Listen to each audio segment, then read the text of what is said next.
So my Home Tipsy Tuesdays today is going to be about contingencies and dates on a contract when you're purchasing a home. So those are important that you know your dates that you're putting in or that your realtor's putting in for you. So I'm just going to kind of go through the contract and show you where those areas are and what those dates mean. So this is an Oklahoma contract, so it might be different state to state, but just on the first page at the bottom, going to deliver earnest money within 3 days of an accepted offer. So we do not need that earnest money when you put in your offer. We will get that once the sellers have accepted your offer. And again, you have 3 days to get that in, and that does get deposited, and it goes usually into the title company that you're using, or it may be held at the broker's agency. And usually we ask that earnest money is 1% of the purchase price of the home. Your next date that's on your contract is going to be a closing date. So you need to decide when you're making your offer when you want to close. And that's important. So if you know you can't close, let's say on March 15th, then don't put that date down. Make sure you look at your calendar prior and find a date that works for you. Now, sometimes closing does get pushed back, or sometimes a buyer can be have their loan ready to go and can close early. Closing date that you write down is the closing date that you need to stick to. Next page, we've got start your time periods on when you can have inspections done. And that's so important because we have to have that inspection done in a certain amount of time.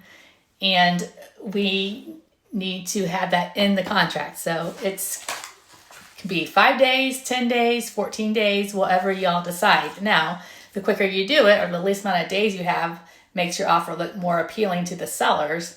And so the first date that's important on here that you're going to get back the quickest is the date and time that you give the sellers to accept your offer. So we fill in a time here. It can be anything. It can be noon tomorrow or 5 o'clock tonight or whatnot. But it does say termination of offer. So the above offer shall automatically terminate on then the date you give them unless it's withdrawn or accepted or countered offer. So know that that has to be done in a certain amount of time that you give the sellers. I'm going to go over contingencies, and there can be several different contingencies to your offer. And another word maybe for a contingency is only if.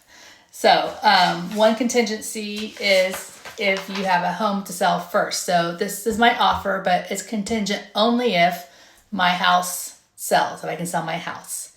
And some sellers will accept that and others may not.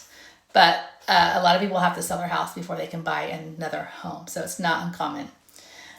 We also have our inspections contingency. So again, that's that time period. You've got, if you said 10 days, then you've got 10 days to get your inspections done. Do I want to go on with this house? Like maybe you found something horribly wrong with it and you're like, I don't want this house now. You can back out and get your earnest money.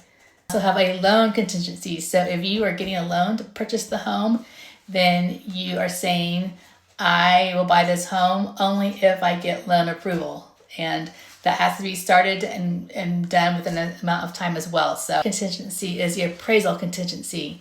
So if the home does not appraise for the offer price, the buyer has 3 days to decide if they want to move on or cancel the contract.